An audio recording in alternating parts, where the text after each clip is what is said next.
तो आज हम समझेंगे how resistance of an electric circuit works.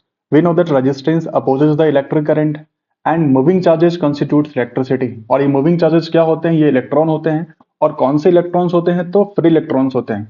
अब ये फ्री इलेक्ट्रॉन्स क्या है? जो एटम के ऑटरमोस्ट ऑर्बिट में जो इलेक्ट्रॉन्स होते हैं उसी को अपन क्या बोलते हैं? फ्री इलेक्ट्रॉन्स होते हैं कहते हैं। ठीक है। अब सपोज दैट ये एक कंडक्टर है जिसमें करंट फ्लो कर रहा है। दैट मीन्स कि फ्री इलेक्ट्रॉन्स मूव कर रहा होगा। अब इस कंडक्टर को इमेजिन करो कि ये एक हॉलो पाइप है, ठीक है, या फिर एक टनल मान लो तुम इसको, ठीक है। और ये जो पॉजिटिव चार्ज यहाँ पे है ना, ये हमारे पिलर की तरह काम कर रहा है। क्यों? क्योंकि पॉजिटिव चार्ज तो मूव नहीं करता, वो तो एक जगह पर रेस्ट में रहेगा, ठीक है।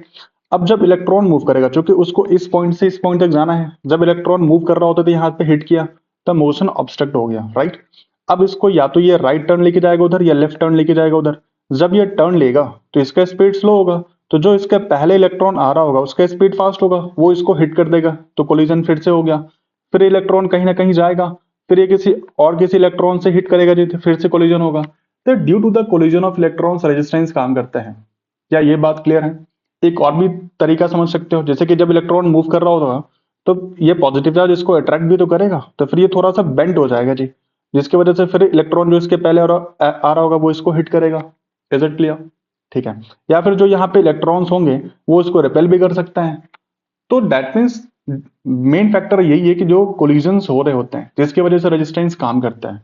और यही जो अपना फॉर्मूला है ना, R is equals to rho into L by A, जहां से अपन लिखते हैं resistance is directly proportional to length and resistance is inversely proportional to area. क्यों लिखते हैं समझिए।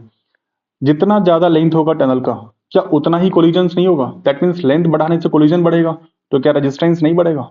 जब एरिया बढ़ाएंगे, जब एरिया तुम बढ़ा दो तो कोलिजन्स कम हो जाएगा। क्यों? जैसे अभी दुर्गा पूजा का टाइम था, आपने देखा जब मेला जा रहे होंगे आप लोग तो काफी भीड़ भाड़ था, है ना। तो अगर उस एरिया को बढ़ा दिया जाए तो क्या जो जब चलने में जितनी प्रॉब्लम हो रही थी क्या वो कम नहीं हो जाएगी? तो वैसे सिमिलरली यहाँ भी वही फैक्टर काम कर रहा होता है। अगर हम एरिया बढ़ा दें तो इलेक्ट्रॉन को फ्रीली मूव करने के लिए स्पेस मिल जाता है, जिसकी वजह से कोलिजन्स कम हो जाते हैं। That's where R is proportional to L and R is inversely proportional to area. क्या ये चीज क्लियर है? आई होप आपको समझ में आ गया होगा। Thank you for watching it and subscribe my channel to get more updates.